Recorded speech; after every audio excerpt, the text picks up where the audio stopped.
Somos o sal do mundo. Na continuação do Sermão do Monte, nós vamos ver hoje, no partir do Mateus capítulo 5, versículo 13, Jesus falando que nós somos o sal da terra. Ora, se o sal vier a ser insípido, como lhe restaurar o sabor? Para não, nada mais presta, senão para ser lançado fora e ser pisado pelos homens. Somos o sal do mundo. Na nossa retrospectiva do último estudo, nós falamos da última bem-aventurança que fala da perseguição. Felizes os perseguidos por causa da justiça. Quais são as formas de perseguição que as pessoas enfrentam hoje? Quem são as pessoas perseguidas? Por que é bem-aventurado aquele que sofre perseguição? Como devemos enfrentar a perseguição? Qual a recompensa divina àqueles que sofrem perseguição? E quando serão recompensados? No nosso estudo de hoje, vamos falar sobre Mateus 5,13. E a ideia que o texto nos dá é da influência que os cristãos têm neste mundo violento, neste mundo agressivo, que são bem-aventurados aqueles que são mansos, humildes, os que choram, os misericordiosos, mas também aqueles que fazem paz e não guerra. Então, nesse momento, o Senhor nos ensina a sermos sal neste mundo, a vivermos uma vida diferente do que o mundo aí fora. Jesus deixa de pronunciar bênçãos e passa a comunicar agora responsabilidades. Jesus faz uma transição daquilo que somos para aquilo que fazemos. O cristão só é relevante quando vive totalmente diferente dos padrões do mundo. Não é fácil para nós sermos diferentes neste mundo, porque muitas vezes seremos perseguidos, como nós falamos no último estudo, mas nós temos bênçãos sem medida por sermos perseguidos e sermos sal para salgar essa terra. Jesus usa duas metáforas para descrever a influência do cristão no mundo. A primeira é o sal, que trata da sua influência interna. A segunda é a luz, que descreve sua influência externa. O sal influencia sem ser visto.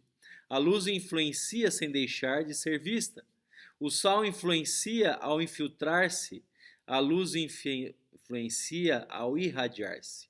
O sal, embora não possa ser visto, é sentido. A luz, embora não possa deixar de ser vista, ela é reveladora. Que texto extraordinário, que ensinos maravilhosos que Jesus nos traz nesse dia. O cristão é o sal da terra. A mais evidente característica geral do sal é que ele é essencialmente diferente do meio em que é posto.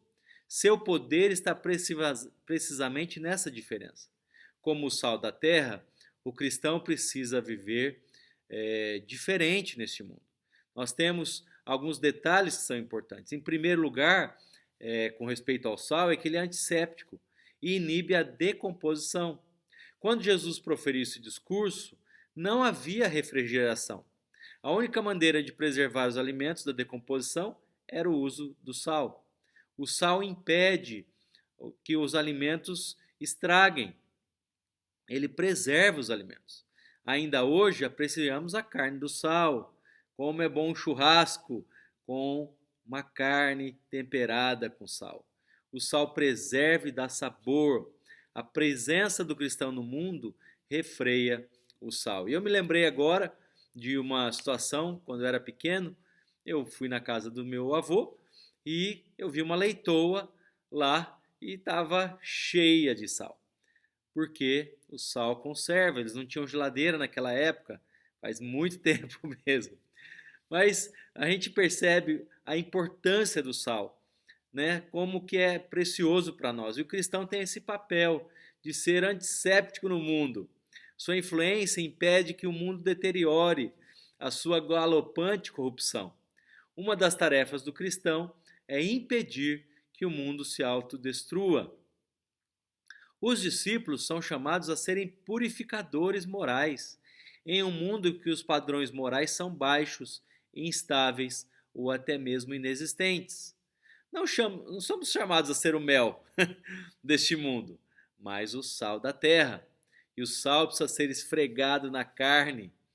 E quando isso acontece, ele arde, mas seu resultado é preservador. Quem já machucou quando era pequeno, colocava sal e ardia demais.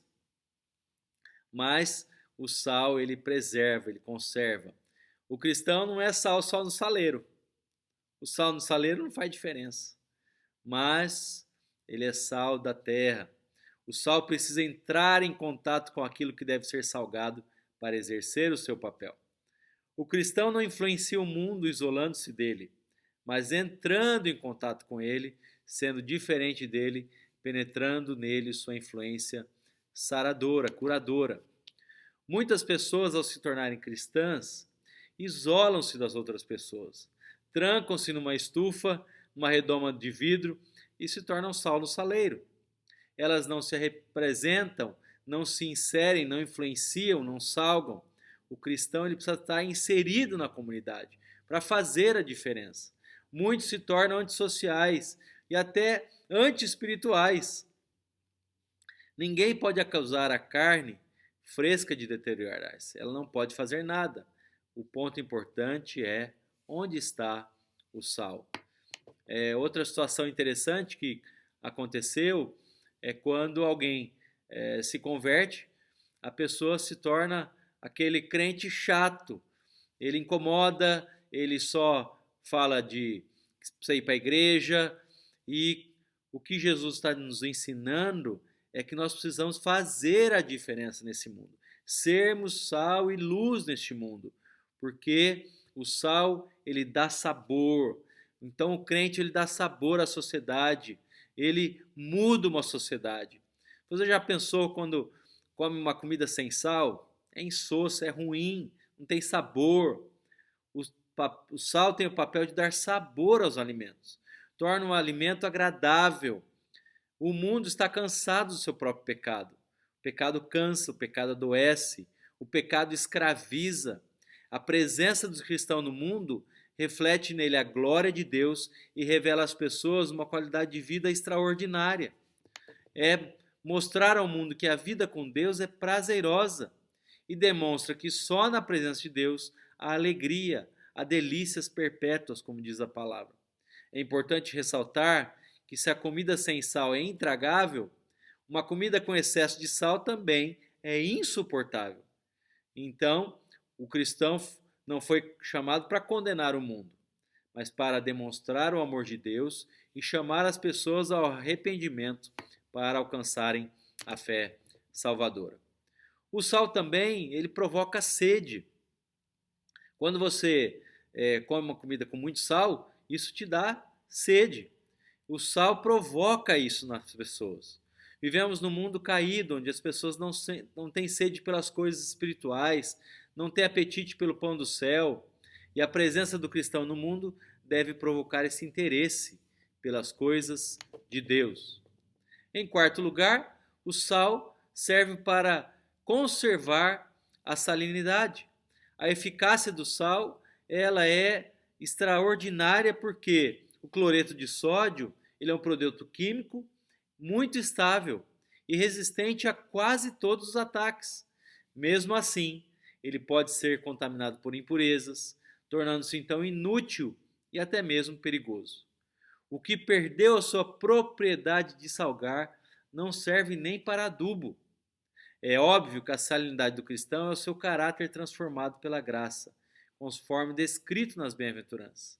Se os cristãos forem assimilados pelo mundo, em vez de influenciarem o mundo, perderão completamente a sua utilidade. O cristão precisa ser sal na medida certa. O Senhor nos chama a fazer a diferença neste mundo, sendo um agente de transformação pela palavra de Deus e pelo nosso testemunho. Nós podemos, através de uma vida salinizada, influenciar a sociedade com os princípios cristãos ensinados por Jesus. Perguntas dessa parte 11 que estamos estudando. Primeiro, qual a relação entre a função do sal e a tarefa do cristão? Segundo, como o sal traz sabor ao alimento, Como o cristão pode fazer a diferença no mundo. Assim como o sal dá sede, as pessoas têm sede de Deus nos dias de hoje? Como podemos ajudar as pessoas ao nosso redor a saciarem a sede?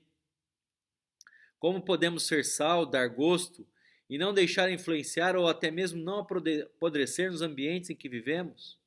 Como você exerce o seu papel de sal, lembrando dos padrões das bem-aventuranças na família, no trabalho e em seus relacionamentos? Você tem conservado o seu poder influenciador? Você tem se infiltrado e participado de forma consistente na sociedade e agido com os princípios cristãos ensinados por Jesus? Para você meditar nesse dia. Um versículo para você memorizar, Colossenses 4:6. Que a palavra dita por vocês seja sempre agradável, temperada com sal, para que saibam como devem responder a cada um. Que Deus te abençoe, boa semana, bom estudo nos grupos de comunhão, fiquem na paz do Senhor, até o próximo estudo.